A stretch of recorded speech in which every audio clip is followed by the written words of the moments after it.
இந்திய அரசாங்கத்தினாலேயே அடக்க முடியாத இவரை தண்ணியில இருக்க ஒரு சின்ன பாக்டீரியா படுக்க வச்சிருச்சு. அபிஜித் திப்கே கருப்பாம்பூச்சி மாதிரி எதையும் தாங்கிக்கணும், எந்த சூழ்நிலையிலையும் சர்வே பண்ணணும்னு ஒரு அரசியல் இயக்கத்தை உருவாக்கிய மனுஷன் இந்திய அரசையே பணிய வச்ச ஒரு மிகப்பெரிய வெற்றிக்கு பிறகு டைஃபாய்டு காய்ச்சல் வந்து படுத்திருக்காரு. ஹாஸ்பிட்டல் பெட்ல இருந்து இவர் போட்ட வீடியோ மெசேஜ் ஒன்று நம்ம கவனிக்கணும். இது ஆரம்பம் மட்டும்தான், இன்னும் நீண்ட தூரம் போகணும்னு. சில வாரங்களுக்கு முன்னாடி யாருக்கும் தெரியாத ஒரு இயக்கம் மத்திய அரசையே பேச்சுவார்த்தைக்கு வர வச்சிருக்குன்னா இந்த காக்ரோச் மூமெண்ட் வெறும் ஒரு தற்காலிக இன்டர்நெட் ட்ரெண்டா இல்லை 2011 அண்ணா ஹசாரே இயக்கம் மாதிரி இந்தியாவோட அரசியலையே மாற்ற போற ஒரு இயக்கமா? இந்த இயக்கம் எப்படி பிறந்ததுன்னு நம்ம ஏற்கனவே பார்த்தோம். ஒவ்வொரு பெரிய இயக்கத்துக்கும் ஒரு தொடக்க புள்ளி இருக்கும். சுப்ரீம் கோர்ட்ல பேசப்பட்ட ஒரு சர்ச்சையான வார்த்தை நீதிபதி சூரியகாந்த் அவர்கள் சொன்ன கரப்பான் பூச்சிகள்ங்கிற அந்த வார்த்தை தான். நம்ம எல்லாம் அதை ஒரு சாதாரண செய்தியா தான் பார்த்தோம். ஆனா அது ஒருத்தருக்கு வாய்ப்பா தெரிஞ்சிருக்கு. திரும்பவும் சொல்றேன், அமெரிக்காவின் போஸ்டான்ல இருந்த அரசியல் ஆலோசகர் அபிஜித் திப்கே இந்த வார்த்தையை ஒரு உணர்ச்சிகரமான அவமானமா பயன்படுத்தி அடையாளமா மாத்தி இந்த சிஜேபிங்கிற ஒரு புது இயக்கத்தையே உருவாக்கிட்டார். போஸ்டான்ல இருந்து இயங்கிய இவர் இந்தியால எப்படி லட்சக்கணக்கான இளைஞர்களை ஒன்றிணைத்தார். அதுவும் போராட்டத்துக்காக டெல்லி வந்து இறங்கினதுக்கு அப்புறம் இவர் செய்திகள்ல சொன்ன ஒரு விஷயம், என்னை கைது செய்யக்கூடும். அப்படி சொன்னாதானே கைது பண்ண முடியாது, அவ்வளவுதான். பண்ணா இன்னும் எச்ச ட்ரிகர் ஆகும். தெளிவா புரிந்து பேசப்பட்ட வார்த்தைகள். அரசியல் எப்படி வேலை செய்யுதுன்னு கற்றுக்கொண்ட ஒரு பொலிட்டிக்கல் கம்யூனிகேஷன் ஸ்ட்ராட்டஜிஸ்ட். இதுவரைக்கும் பொதுவா அரசியல்ங்கிறது மேடையிலிருந்து தான் ஆரம்பிச்சிருக்கு, ஸ்டேஜ். ஆனா எனக்கு தெரிஞ்சு உலகத்திலேயே இதுதான் முதல் முறை அரசியல் ஒரு சோசியல் மீடியால இருந்து ஆரம்பிச்சிருக்கிறது. இந்த இயக்கம் இந்திய அரசியல்ல யாருமே எதிர்பார்க்காத ஒரு திருப்பமா மாறிடுச்சு சில வாரங்கள்லயே. காரணம் சோசியல் மீடியா. இந்த இயக்கத்தை மக்கள் பெரும்பாலும் தவறா புரிஞ்சுக்கிட்டாங்க. இது வெறும் நீட்டுக்கு எதிரான இயக்கம்னு.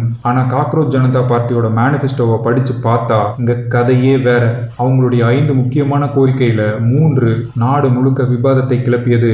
ஒன்னு, நம்ம நாட்டுல ஒரு தலைமை நீதிபதி இருக்காருன்னா அவர் ஓய்வு பெற்ற பிறகு அவருக்கு ராஜ்யசபா பதவிகள் எதுவும் கொடுக்க கூடாது. இது செப்பரேஷன் ஆஃப் பவர்னு சொல்லுவாங்க. நம்ம ஜுடிஷியரி சிஸ்டத்தையும் பாலிடிக்ஸையும் ஒன்றிணைக்க கூடாது, ரெண்டும் தனித்தனியா தான் இருக்கணும். இப்போ ஒரு நீதிபதிக்கு ராஜ்யசபா பதவி கிடைக்கும்னா அதை அவங்க மிஸ்யூஸ் பண்ண வாய்ப்பு இருக்கு.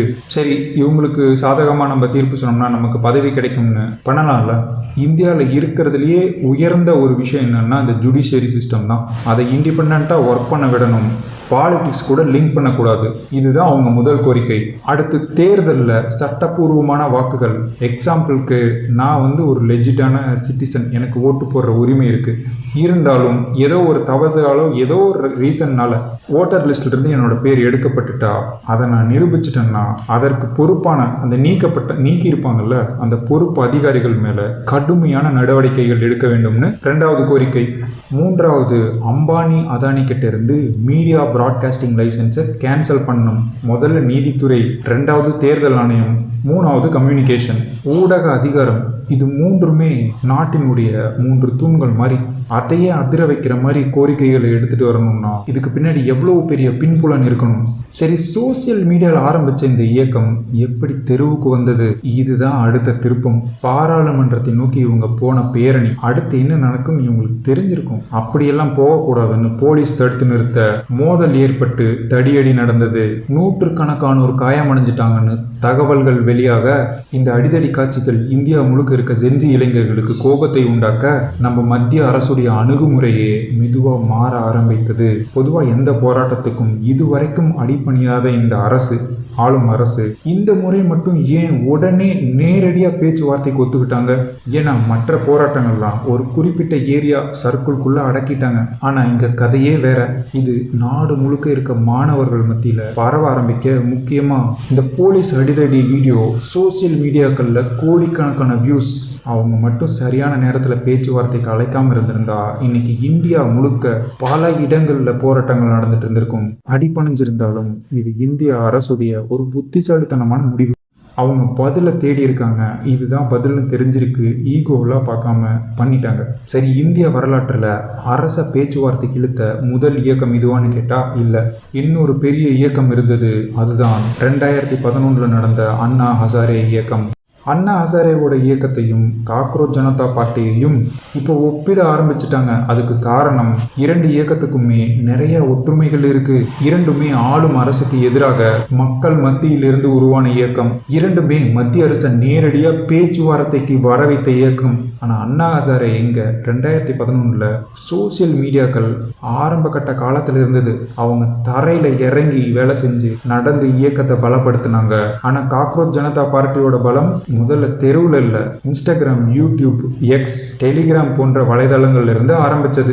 அதாவது ஒரு தலைமுறை தெருவில் நின்று அரசியல் மாற்றத்திற்கு முயற்சித்தது. அதுக்கு அடுத்த தலைமுறை மொபைல் திரையில அரசியல் மாற்றத்திற்கு ஆரம்பித்தது. இப்ப கேள்வி என்னன்னா, வரலாறு மீண்டும் தன்னைத்தானே எழுத ஆரம்பித்திருக்கின்றதா? அண்ணா ஹசாரே அவர்களுடைய இயக்கம் முடிந்த பிறகு இந்திய அரசியலில் நடந்த ஒரு மிகப்பெரிய மாற்றம். அந்த இயக்கத்தோட ஒரு முக்கிய முகம் அரவிந்த் கெஜ்ரிவால் ஆம் ஆத்மி கட்சியை உருவாக்கி டெல்லியோட முதலமைச்சராகவே ஆனார். டெல்லினாலே ஆளும் கட்சி தாங்கிறத உடைச்சு அவர் முதலமைச்சர் ஆனார். இப்போ அபிஜித் திப்கே அதே பாதையில தான் நடக்க போறாரா? ஏன்னா அவர் இதுக்கு முன்னாடி ஆம் ஆத்மி கட்சியில தான் பொலிட்டிக்கல் கம்யூனிகேஷன் டிபார்ட்மெண்ட்ல வேலை செஞ்சிருக்காரு. அந்த அனுபவம் இருக்கு அவருக்கு. அதாவது தேர்தல் அரசியல் எப்படி வேலை செய்யும், ஒரு மக்கள் இயக்கத்தை எப்படி உருவாக்கணும், ஒரு கட்சியை எப்படி வழி நடத்தணும், அனைத்தையும் அவர் நல்லா தெரிஞ்சு வச்சிருக்காரு.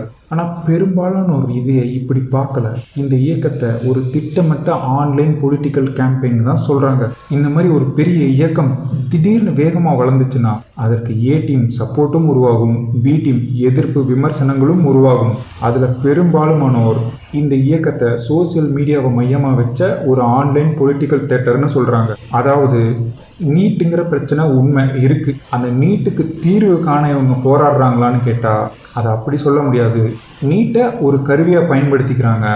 எதுக்குன்னு எதிர்காலத்துக்கு தான் பதில் தெரியும். அண்ணா ஹசாரேவோட அந்த இயக்கத்துக்கு ஏ டீம் சப்போர்ட்டர்ஸ் நிறையா இருந்தாங்க. பொதுமக்கள், நிறையா இயக்கங்கள், குட்டி குட்டி இயக்கங்கள். அவருக்கு பி டீம்ங்கிறதே ரொம்ப கம்மி தான். அந்த கரப்டட் பொலிட்டீஷியன்ஸு, அப்போ ஆளும் கட்சி, அவங்க மட்டும்தான் இருந்தாங்க. அது வேற. ஆனால் இங்கே இவங்களோட ஏ டீம் யாருன்னு பார்த்தா காங்கிரஸ், திரிணாமுல் காங்கிரஸ், சமாஜ்வாதி, சிபிஐ போன்ற பல எதிர்கட்சிகள். ஆம் ஆத்மி மாதிரி இப்போ இந்த இயக்கமும் உருவாக முடியுமான்னு கேட்டால் அதுக்கு வாய்ப்புகள் மிகவும் குறைவு. காரணம், மோடி போட்ட அந்த ஒரு வீடியோ போதும். அவரை பெருமைப்படுத்தி சொல்கிறேன்னு கிடையாது, புரிஞ்சுக்கிட்டாங்க. அவங்க அரசியல் உடனே புரிஞ்சுக்கிட்டாங்க. உடனே வீடியோ போட்டார். அவங்க 2 நாளில் என்ன பண்ணுனா என்ன இதை நியூட்ரலைஸ் பண்ண முடியும்னு அவங்க புரிஞ்சுக்கிட்டாங்கல்ல. இது போக சோசியல் மீடியா ப்ரெசன்ஸ் அதிகப்படுத்துங்கன்னு அவரோட மினிஸ்ட்ரிக்கு ஆர்டர் போட்டிருக்காராம். ஸோ இனி வரும் காலங்களில் நம்ம அரசியல்வாதிகள் அடுத்து என்னென்ன திட்டங்கள் பண்ண போகிறாங்க, இல்லை நிறை குறைகள், அதை பற்றியெல்லாம் இன்ஸ்டாகிராமில் ரீல்ஸை போட ஆரம்பிக்கலாம். காக்ரோச் அப்படிங்கிற அந்த ஒரு வார்த்தை எங்கே கொண்டு வந்து நிறுத்தியிருக்குன்னு பார்த்தீங்களா? சரி, இப்போ நீங்கள் சொல்லுங்கள், இந்த காக்ரோச் ஜனதா பார்ட்டியும் அண்ணா ஹசாரேவோட இயக்கமும் நீங்கள் கம்பேர் பண்ணுறீங்களா? இந்த ரெண்டும் ஒன்று மாதிரி இருக்கா? இந்த சிஜேபி ஆம் ஆத்மி மாதிரி வருமா, இல்லை இது சோசியல் மீடியாலேயே அப்படியே கரைஞ்சு போயிருமா? முக்கியமாக இது மக்களுடைய நலனுக்காக உருவாக்கப்பட்ட இயக்கமா, இல்லை குழப்பம் பண்ண உருவாக்கப்பட்ட இயக்கமா? இது அடுத்து இந்தியாவுடைய ஒரு பெரிய தேசிய அரசியல் கட்சியாக மாறுமா? நீங்கள் நினச்சி பாருங்களே, காக்ரோச் ஜனதா பார்ட்டி சென்ட்ரலில், மத்தியில் ஆட்சியில் அமருதுங்கிற நியூஸ்.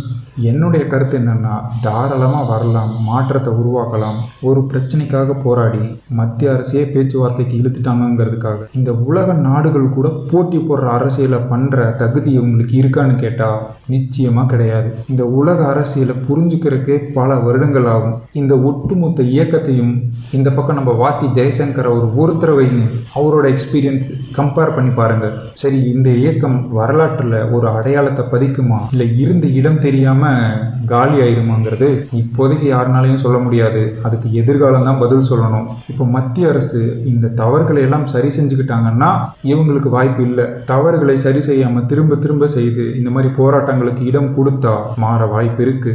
இந்தியாவுடைய தலையெழுத்து மாற வாய்ப்பு இருக்கு.